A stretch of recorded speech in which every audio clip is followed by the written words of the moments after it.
보톡스 맞은 부위가 6개월 뒤에 다시 주름은 잡힐 수 있을지언정 그 피부가 한쪽을 놓고 한쪽을 안 놓았다고 가정을 하면은 놓은 부위가 6개월 뒤에 그게 훨씬 좋아요. 그래서 일단 주름이 잡히는 부분에서 저는 다 추천을 하는데 몇몇 부위가 주의할 부분이 있죠. 부위는 대표적으로 사람들이 항상 궁금한 게 있어요. 보톡스 내성, 부작용, 단점 이런 것들을 한번 정리 부탁드리겠습니다. 일단 보톡스 장점은 워낙 얘기 많이 하니까 저도 결론부터 얘기하면 너무 좋고 추천하는 시술인데 몇 가지 주의해야 되는 부분들이 있고, 보톡스 내성을 먼저 얘기를 해야 되는데 보톡스 내성 사람들이 진짜 많이 궁금해하고 걱정을 해요. 보톡스가 실제로 내성이 그렇게 많냐? 물론 통계상으로는 별개인데 저희 병원에서 보톡스가 진짜 안 들어가지고 효과를 못 보는 분들은 사실은 거의 없다고 보면 돼요. 정말 소수예요. 극소수고 그분들도 내성인지 아니면 특정 브랜드와 잘 맞지 않은지 그런 것들은 이제 밝히기가 쉽지는 않은 부분이에요.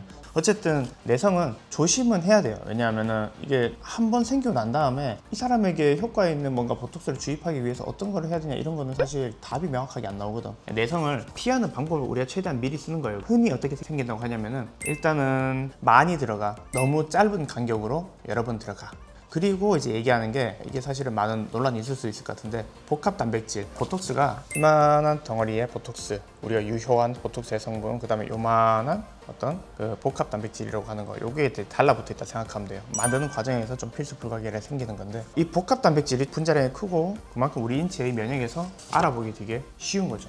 크면은. 그러면은 면역이 생기기 쉽다. 면역이 생긴다는 건 얘가 작용해야 되는데 면역세포가 와서 얘를 공격하는 거야. 그럼 얘가 분해가 되겠지. 이런 개념을 생각을 하면 되고, 그런 개념에서 복합 단백질을 제거한 보톡스가 내성 걱정을 좀 덜 할 수 있다고 해서 각광을 받았어요. 현재도 각광을 받고 있고, 그런데 사실 보톡스는 현재는 에브비라는 회사의 엘러간 보톡스라고 하는 게 고유 상품 이름이에요. 보툴리눔 톡신을 보톡스라는 제품으로 만들었고, 그래서 우리가 다른 곳에서 보톡스라는 말을 쓰냐 쉽게 쓰진 않아요. 왜냐면 그거 이제 자기들의 트레이드 브랜드거든. 그래서 엘러간 같은 경우에 복합 단백질이 없냐? 아니요, 있어요. 있는데 내성률이 현격히 낮아. 그래서 복합 단백질의 어떤 그 존재로도 내성 얘기를 하기도 하고, 그리고 동시에 보툴리눔 톡신을 얼마나 순도가 좋냐, 혹은 이 물질이 얼만큼 우리 인체에 면역이 생기기 쉬우냐 어렵게 생겼냐, 그런 거에 따라서 좀 차이가 있다. 그래서 마냥 복합 단백질이 없는 보톡스가 내성이 더 안 생긴다, 그거는 덜 생긴다고 보는 거죠. 근데 복합 단백질 있다고 해서 무조건 내성 많이 생기냐? 거기에서는 보톡스는 그 예외를 만들어 버리는 거예요. 그래서 내성 때문에 복합 단백질이 없는 보톡스만을 선택한다, 이거는 조금 논란의 여지는 있어요. 그래서 결과값으로 우리는 봐요. 어떤 제품을 어떤 환자가 투여를 했는데 이 환자가 내성이 생기더라, 이 확률이 몇 프로더라, 그 관점에서 좀 내성률이 낮은 제품을 쓰면 좋겠다. 국내산을 썼다가 내성이 생긴 걸 확인을 했는데 수입을 쓰면 사용 가능하기도 한가요, 이게? 일단 국내산 써가지고 내성이 확인됐다고 하는 거를 저는 그 말을 곧이곧대로 믿을 수 있나 라는 것이 첫 번째 의문. 두 번째, 그 경우에 수입 보톡스를 썼을 때 그 보톡스 효과가 있나 없나, 이거는 직접 시도를 해봐야 돼요. 그 환자의 상황에 맞춰서 시도를 해봐야 되고, 이걸 우리가 현미경으로 바로 딱 체크를 할 수 있는 게 아니기 때문에 그런 부분은 보통 시도를 해서 진행을 해봅니다. 그래서 이게 클리어한 답이 아니기 때문에 이게 사실 나가는 게 맞는 건지 모르겠어.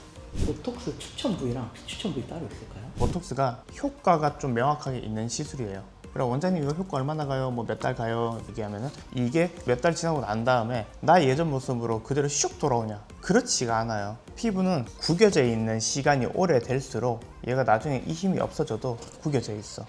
왜냐면 이대로 또 리모델링 되는 부분도 있고 유착이 되는 부분도 있고, 그래서 피부는 펴놓으면 펴놓을수록 나중에 컨디션 좋아요. 보톡스 맞은 부위가 6개월 뒤에 다시 주름은 잡힐 수 있을지언정 그 피부가 한쪽을 놓고 한쪽을 안 놓았다고 가정을 하면은 놓은 부위가 6개월 뒤에 그게 훨씬 좋아요. 그래서 일단 주름이 잡히는 부분에서 저는 다 추천을 하는데 몇몇 부위가 주의할 부분이 있죠. 사람들이 주름 많이 생기는 부위는 대표적으로 이마 가루주름, 그 다음에 이 미간의 11자 주름, 콧잔등의 가루주름, 눈 바깥에 눈가 주름, 그리고 턱에서는 두 가지 형태인데 턱에서는 이렇게 오우 할 때 이렇게 쪼글쪼글하게 생기는 거 있고, 심하게 잡힌 사람은 여기가 너무 불룩 올라와서 이렇게 잡히는 경우 있어요. 그거랑 사각턱 이렇게 만져보면은 볼록 하는 거, 침샘 이런 것들이 많이 쓰는데, 추천 부위는 제가 지금 말씀드린 부위 저는 다 적극 추천을 해요. 근데 거기에서 어떤 식으로 추천하냐면은 이마 눈가는 표정 변화가 좀 너무 드라마틱할 수 있고, 특히 눈은 눈이 무거울 수 있기 때문에 아시아 사람들이 눈 감았다 뜰 때 여기를 힘을 엄청 많이 줘. 이 동그라미의 어떤 눈 주변 근육만으로는 눈을 뜨고 감는 거 부족하기 때문에 우리가 습관적으로 눈 뜰 때 이렇게 뜬단 말이에요. 이런 사람들은 보톡스 맞으면 이렇게 돼요. 너무 불편해져. 이 근육을 마비시키면 안 돼. 얘가 기능을 하고 있기 때문에. 그럼 그런 사람들은 피부에 위주로 나요. 스킨 보톡스라고 하는데 피부에 얇게 놓으면 피부는 좀 펴져. 근육은 움직여. 그렇게 많이 하는 게 이마, 눈가. 그 다음에 표정 변화 크게 없으니까 요거는 근데 주름이 계속 잡힐 수 있어요. 미리 좀 맞으세요 하는 게 미간, 곧잔등, 턱끝. 참고로 저는 눈 감았다 떠도 이마를 안 씁니다. 근데 이마 맞으신 거 아니시죠? 이마 보톡스 간간히 맞지? 근데 원래 이마에 주름이 한 개도 없네요. 지금 느꼈는데. 이걸 잘 안 쓰잖아. 뭐 썰인데 근육이니까 눈 감았다가 이거 눈 뜨는 근육이거든요. 이거 연습하면 좀 되지 않을까? 이마를 좀 덜 쓰게. 이마 엄청 쓰더라고요. 알고 모르고. 많은 사람들이 하다못해 이마 올려보세요 하기 전에 눈 감았다 눈만 따라 그래도 꿈틀해요. 맛있어. 집중할 때도 그렇고. 그치. 저도 저 옛날 사진 2014년 레지던트 1년차 때 그 사진 보면은 주름 되게 많아요. 지금도 주름 자세히 보면은 실주름이 있어. 물론 보톡스만으로는 아니지만 보톡스가 어떤 주름이 일단 펴진 상태로 좀 유지될 수 있게 많이 도움을 주기 때문에 적절한 양을 적절한 간격으로 적절한 부위에 적절한 시술로 한다면은 저는 피부 주름 좀 덜 생기게 안 생길 수는 없거든. 생기는 시간을 훨씬 늘릴 수 있어요. 그리고 좀 생겼다 말았다 하는 정도의 나이 때는 하면은 많이 좋아져요.